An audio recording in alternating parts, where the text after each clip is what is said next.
Selamünaleyküm arkadaşlar. Kuruluş Osman'ın 52. bölümü için verilen fragmanın ardından analiz videomuz için çalışmalara başladık. Ancak bugünkü videoda sizlere analiz ve tahminlerimi söylemekten çok biraz muhabbet ve dertleşmek istiyorum.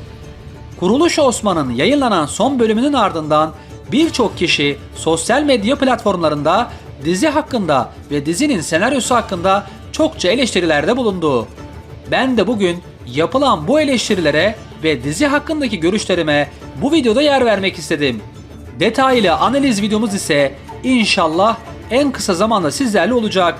Şimdi ise biraz Kuruluş Osman dizisi hakkında muhabbet edelim.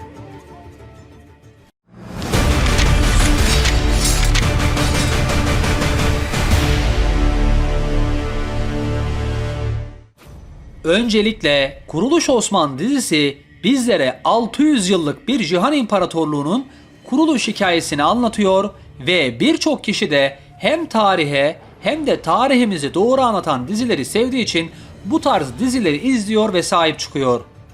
Biraz olsun bu diziyi seven ve takip eden bizlerin kötü bir niyet ile değil, iyi bir niyetle hem diziye hem de tarihimize sahip çıkmak için artık bir eleştiri yapma ve görüşlerimizi söyleme vaktinin geldiğini düşünüyorum. Eminim şimdi birçok kişi o zaman analizi yapma diyecek. Ama ben bu basit düşünceye cevap bile vermek istemiyorum. Analizini yapıyorum diye doğruları ve tarihi gerçekleri görmeyecek kadar bir diziye tapacak kadar da akılsız biri değilim. Olaylara objektif ve tarihi gerçekleri göz önünde alarak bugün biraz dizi hakkında görüşlerimi ve yanlış bulduğum konuları buradan sizlerle paylaşacağım. Uzun zamandır Kuruluş Osman'ı severek seyreden ve dizinin analizini yapan biri olarak artık Kuruluş Osman'ın tarihten tamamen koptuğunu ve senaryosunun gelişmesinin aksine aynı konuların dönüp durduğunu söylemek istiyorum. Özellikle dizide gerçek tarihi karakterlerin yanlış ve geri planda gösterildiği, hatta bazılarının hiç gösterilmediğini görüyoruz.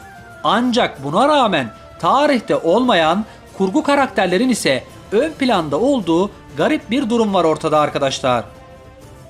Bunlara birkaç örnek vermek gerekirse son olarak Selçuklu vezirlerinden Ömer Abdülaziz Bey ve kızı Malhun Hatun şu an dizide o kadar çok yanlış anlatılıyor ki maalesef bazı kişiler Malhun Hatun'a ve babası Ömer Abdülaziz Bey'e çok ağır ve kötü sözler söylemeye bile başladı. Malhun Hatun ve babası geldiği günden beri Osman Bey'in arkasından iş çeviriyor ve bunlar da yetmezmiş gibi bir de gerçek tarihte Aydos Kalesi'nin fatihi, dizide ise tek kollu ile kalan Abdurrahman Gazi başta olmak üzere birçok kişinin şehit olmasına sebep oluyorlar. Özellikle Gonca Hatun'un yaralanmasından sonra Bala Hatun, Malhun Hatun'u ikinci eş olarak nasıl kabul edecek? İnanın bu durumu nasıl yapacaklar hiç bilmiyorum. Bizler her zaman dedik ki bu bir dizi. Kurgu elbette olacak. Ama arkadaşlar bu durum kurguyu da geçti artık. Aynı durum Yavlak Arslan'da da oldu. Tepkiler gelince birden bu karakter diziden kayboldu.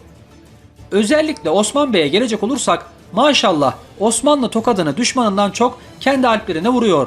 Ona sadece Toysun Osmancık dedi diye babasının dostu ve aynı zamanda kendisi de bir bey olan Samsa Çavuş'u tokatladı ve bu da yetmezmiş gibi kendi otağında boğazına bıçak dayadı.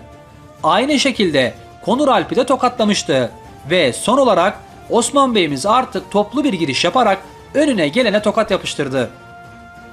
Ancak söz konusu başkası olunca onlara tokat atmak yerine onlarla uzun uzun bakışıyor ve onları da anlamak lazım balam diyor. Yani velhasılı kelam bu dizi tarihi bağlamdan tamamen kopup tamamen bir kurgu dizisine dönüşmüş durumda. Birkaç isim dışında dizide tarihle alakalı olan en ufak bir durum yok. Örneğin diziye Moğollar geldi, Noyan'ın oğlu geldi diye hepimiz sevinirken o da şimdi tek başına kaldı ve Nikola'nın kalesinde kalmaya başladı. Normalde Moğollar taş duvarları sevmez derdik.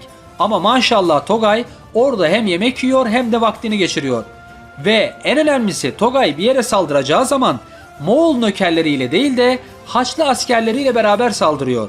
Yani Karaşaman Togay bir Moğol komutanından çok yarı tekfur gibi davranıyor. Eğer tarihi bir dizi yapıyoruz diyorsanız ve hele ki Cihan İmparatorluğu olan Osmanlı Devleti'nin kuruluş hikayesini anlatıyoruz diyorsanız, o anlattığınız şanlı ecdadımıza ve onların kişiliklerine saygı göstermek ve doğru olanı ya da en azından genel manada doğru olanı anlatmak lazım olduğunu düşünüyorum. Eskiden şehit cenazelerinde ağlardık, duygulanırdık ve o anı hissederdik. Şimdi ise neredeyse obada cenaze töreni bile yapılmadan ve hakkında konuşulmadan konu kapanıyor. Örnek verecek olursak, keşke şeyhimiz Zülfikar Derviş için de birkaç kelam etseydi. Ama maalesef onu bile göremedik. Sadece Osman Bey yiğit bir dervişti dedi ve konu kapandı. İşte değerli kardeşlerim, tarihi birçok noktaya atlarsanız ve dizideki gerçek tarihi karakterleri insanlara bu şekilde tanıtırsanız, maalesef normalde belki de dikkat edilmeyecek hatalar bile insanların önüne bu şekilde geliyor. Bu diziyi birçok genç kardeşimiz izliyor. Kimse de kusura bakmasın. Herkes de bu dizi sayesinde hemen gidip kitap alıp Malhun Hatun gerçekte kimmiş diye bakmıyor. Görsel olarak sunduğumuz şeyler daha çok akılda kalıcı oluyor. Bugün hala Hürrem Sultan denilince aklınıza Medine-i Münevvere'de Peygamber Efendimiz sallallahu aleyhi ve sellemin kabrinden çıkan Müslümanların gönülleri tatlandığı gibi ağızları da tatlansın diye hemen yeşil kubbenin karşısına bal ve şerbet çeşmesi yapan kişi mi akla geliyor, yoksa muhteşem yüzyıldaki kişi mi akla geliyor? Bence bunu bir düşünün. Benim derdim Kuruluş Osman dizisi değil veya bunun senaryosu değil. Ancak bu dizinin ve senaryosunun gençlerimize verdiği mesaj ve en çok da en önemlisi de tarihi şahsiyetlerin onuru ve değerleridir. Lütfen bu değerlerimize sahip çıkalım. Tarihi karakterlerimizi ve şanlı ecdadımızı olduğu gibi doğru bir şekilde anlatmaya özen gösterelim. Elbette kurgu yapacaksınız. Ama lütfen doğrular üzerinden kurgu yapın.